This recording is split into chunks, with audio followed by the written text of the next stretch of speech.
Boa noite, gente. Tudo bem com vocês? Bom, hoje eu trouxe agora para vocês uma questão de economia, macroeconomia, e é um tema que os candidatos têm muito medo, que tem sido pedido em muitos concursos de economia, né? Porque até então, nos últimos 5, 6 anos, não era incluído aí no edital esses modelos de crescimento econômico. E de 2015 para cá, né, 2016, 17, há muitos concursos de analista econômico, né, que pede economia, que tem essa matéria, incluíram aí o, os modelos de crescimento econômico, solo, endógeno, o AK, enfim. Bom, como eu tenho feito nas outras questões, né, a gente vai resolvendo, e à medida que a gente resolve, eu vou introduzindo conteúdos aí teóricos para a gente extrapolar um pouco a resolução da questão, né? Não ficar só nessa parte que a questão tá pedindo, né? Porque às vezes aquele conteúdo é bem mais, né, do que pode ser pedido em uma ou duas questões, né? Bom, sobre o modelo de solo, ele é um dos, né, tipos de modelo de crescimento econômico que mais pedem, né? E fazem aí contrastes em perguntas sobre o endógeno, né, o modelo endógeno. E então, o modelo de solo ou neoclássico, né? Também às vezes se referem a ele como modelo neoclássico, né? O que é o cerne aí desse pensamento? Bom, ele diz que o produto, leia-se a produção, né? Produto per capita, que a gente pode representar por Y sobre L, Y sobre L, o produto per capita, ele é uma função. Isso cai muito também em prova, viu? Bem literal mesmo, perguntando que é uma função crescente da relação, né?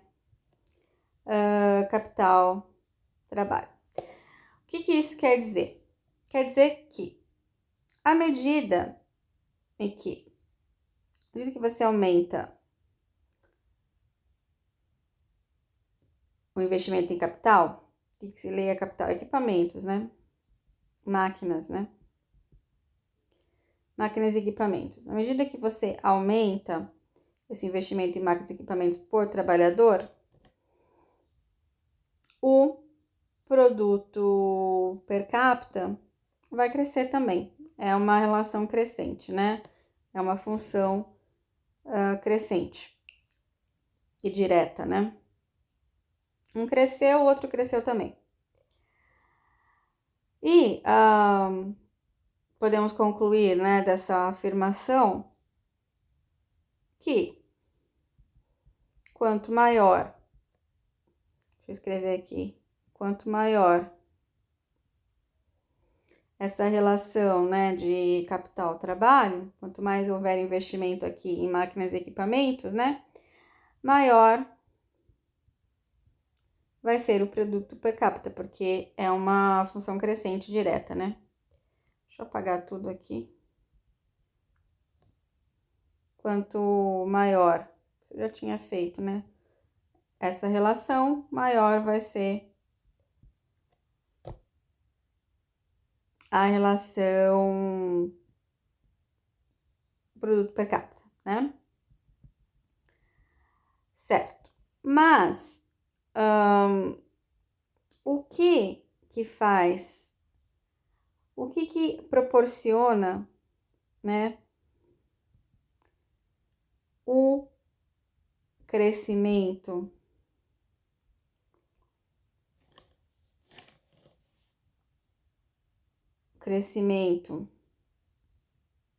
desse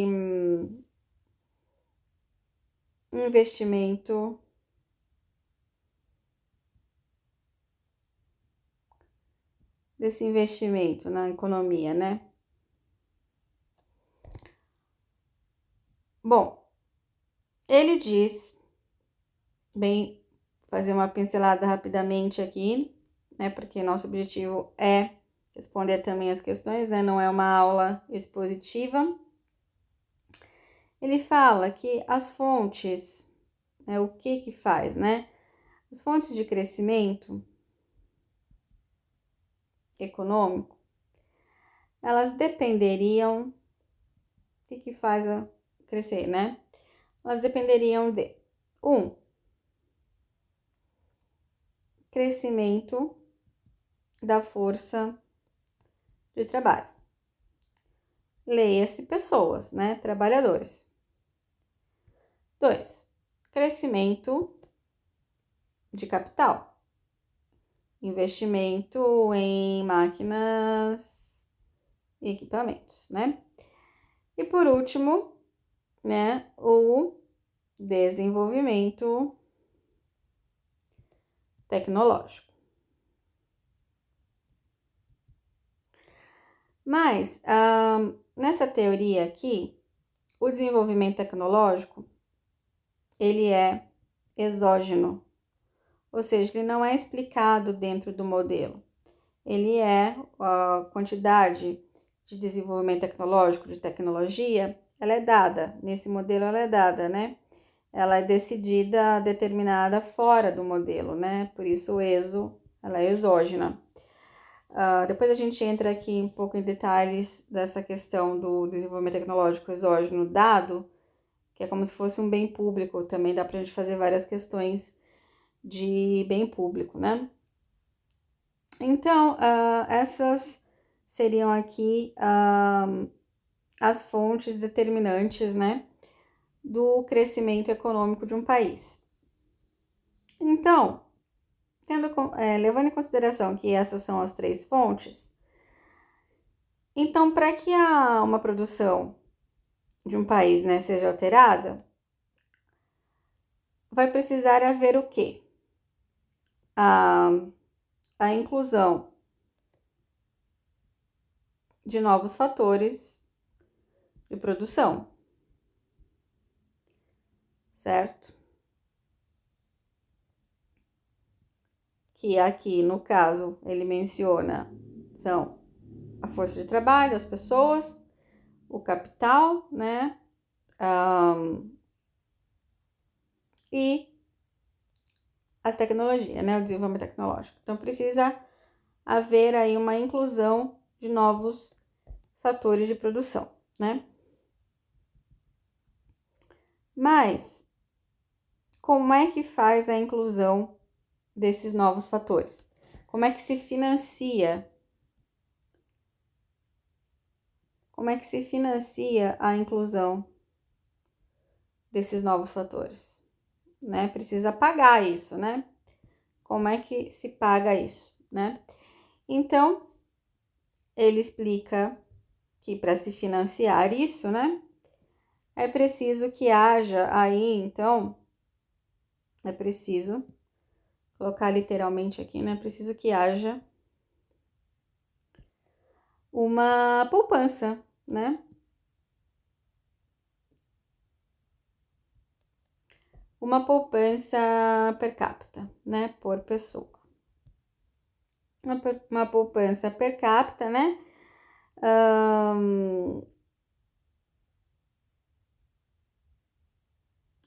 Por quê? Porque essa poupança, ela vai fazer com que esses novos trabalhadores, ele fala que precisa de força de trabalho, certo? Ela vai fazer que esses novos trabalhadores que os países vão adquirir por meio do crescimento populacional natural, né? Ou até a imigração também, né? Faz crescer também a população, né? Ele vai falar, esse financiamento por meio da poupança vai fazer com que esses novos trabalhadores, eles estejam, essas novas pessoas que vão entrar no mercado, né, estejam igualmente equipados, porque senão vai entrar gente no mercado, vai aumentar um monte de trabalhador e esses caras, essas pessoas não têm máquinas e equipamentos para trabalhar, certo? Porque aumentou o número de pessoas, seja crescimento natural por imigração, veio um monte de gente, migrou, mas e aí, eles têm equipamentos para trabalhar? Se não houver o financiamento desse capital, né? Eles não terão com o que trabalhar, né? Eles não vão estar igualmente equipados, certo? Então, essa poupança, ela é utilizada, né, para o alargamento do capital. O que seria o alargamento do capital? O aumento do número de máquinas e equipamentos disponível, né? Mas também existe uma diferença, que também isso é pedido muito em questões até dissertativas, nem tanto objetivas, mas fala-se que então essa poupança, esse financiamento, né, ele é usado para duas coisas. Uma, o alargamento do capital. E segundo, o aprofundamento do capital. O que é uma coisa e o que é outra, porque não é a mesma coisa, né? Bom, o alargamento, ele só vai aumentar realmente o número de máquinas e equipamentos, né? Em sentido absoluto, né? Em termos absolutos. Quantia, em termos quantitativos mesmo. Agora, o aprofundamento do capital, ele é em termos relativos. Ele é uma análise relativa. Então, não avalia-se só o número de capital que entrou, que investiu, né, que foi comprado a mais. Avalia-se realmente a relação capital-trabalho, né? Então, para que haja um aprofundamento do capital, precisa-se, né, exige-se aí um aumento relativo, porque pode crescer bastante a população aqui e aumentar pouco o capital. Então, a relação em si não vai aumentar, porque aqui embaixo cresceu mais, né? O número de trabalhadores cresceu muito mais do que aqui. Então, o total não vai aumentar. Então, aqui em cima precisa aumentar bastantão e aqui embaixo menos, né, relativamente menos, para que essa relação realmente aumente. Então, essa é a diferença do alargamento do capital e do aprofundamento do capital. Mas ambos são alcançados, né, conquistados por meio do aumento da poupança, né, ela é financiada pela poupança, né, tanto o alargamento quanto o aprofundamento. Agora, deixa eu apagar aqui, que a gente precisa entender assim, que quando a poupança, né, ela for igual ao alargamento, a gente já entendeu que o alargamento do capital é um aumento absoluto, né, do fator de produção capital. Quando ela for igual, né, não vai haver um aumento relativo, né, do capital trabalho, né? Mas isso não significa, apesar de não haver, né, mas isso não significa que a poupança per capita não cresça, que ela não esteja crescendo. A poupança, ela pode crescer, porém, ela só atende, né? Ela cresce só para atender, ela cresce num nível que só vai atender, né, ao crescimento populacional. É aquilo que eu estava falando para vocês. Por exemplo, nessa relação aqui, ó. Cresceu a população aqui. Então, quanto é que vai ter que aumentar? Quanto é que a poupança vai ter que aumentar aqui para bancar esse aumento bem grandão de capital aqui? Porque senão não vai ser o suficiente para aumentar de fato essa razão aqui. Porque se esse aumento do capital for menor do que o aumento da população, por mais que a poupança esteja crescendo para bancar essa compra adicional de capital, ela não vai conseguir bancar o aumento da razão, da relação capital-trabalho. Ela só está conseguindo fazer crescer o aumento absoluto do capital. Então, deixa eu apagar tudo aqui para conseguir. Será que isso aqui é uma borracha, gente? Não sei. Mas acaba que demora igual. Eu volto, que acho que é mais fácil. Então,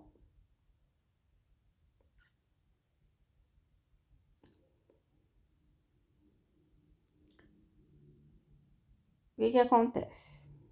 Para que exista realmente um aumento dessa razão capital-trabalho, né?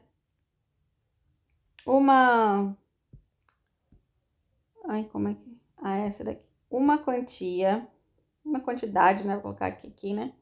A quantidade dessa poupança que a população está destinando para poupança, né?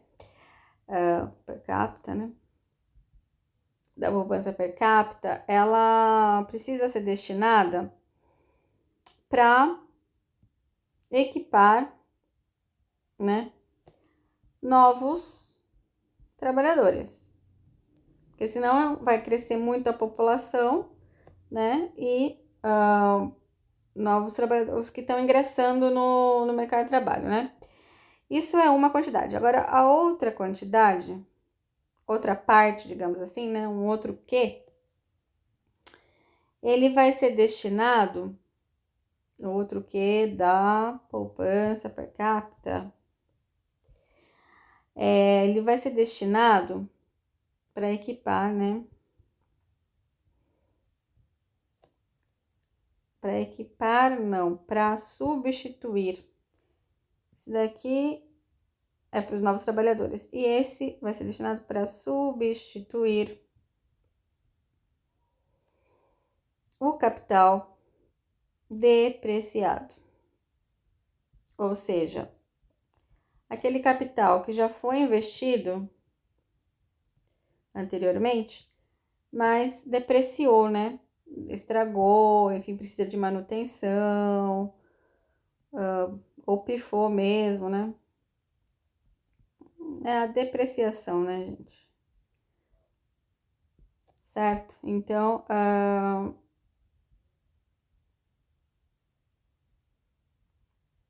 para que exista esse aumento da relação capital-trabalho, uma quantidade da poupança per capita, ela vai para equipar os novos trabalhadores e outra para substituir, né, o capital depreciado.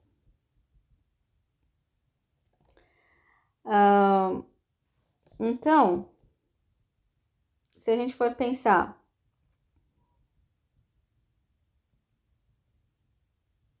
que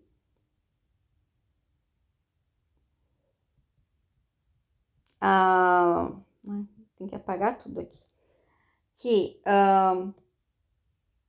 o solo ele representa o crescimento populacional pelo N, acho que até por causa do natural, né?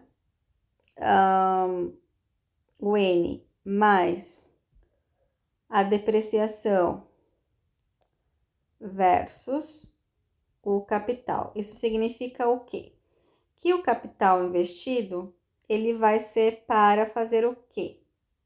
Para fazer duas coisas: equipar esse crescimento populacional, esses trabalhadores novos, e para substituir aquele capital depreciado. Então, é isso que significa essa função aqui do solo, tá? Então, a poupança, a poupança é a fonte do financiamento, certo? Literalmente falando, é a fonte do financiamento para esse aumento do capital trabalho. Isso, sem dúvida, né? Mas o que é importante a gente diferenciar aqui no modelo de solo é que a poupança, ela é responsável por aumentar essa relação capital-trabalho. Ok, isso a gente acabou de ver, né? Até divide-se lá em 2 Qs, né? Para financiar duas coisas. Mas acontece que a gente tinha falado que existe um crescimento, são taxas, melhor falar assim, né? Essas variáveis, elas crescem a taxas constantes.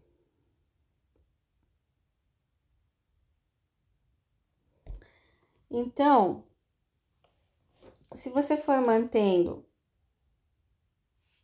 esse crescimento ao longo, né, curto e médio prazo, vai chegar uma hora que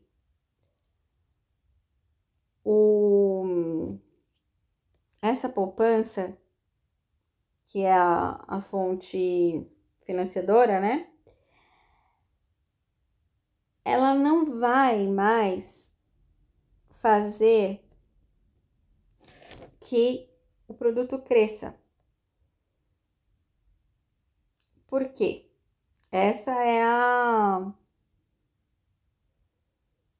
o X da questão da teoria de solo. Já tá com 22 minutos aqui, gente. Eu vou diminuir esse vídeo pra gente continuar depois.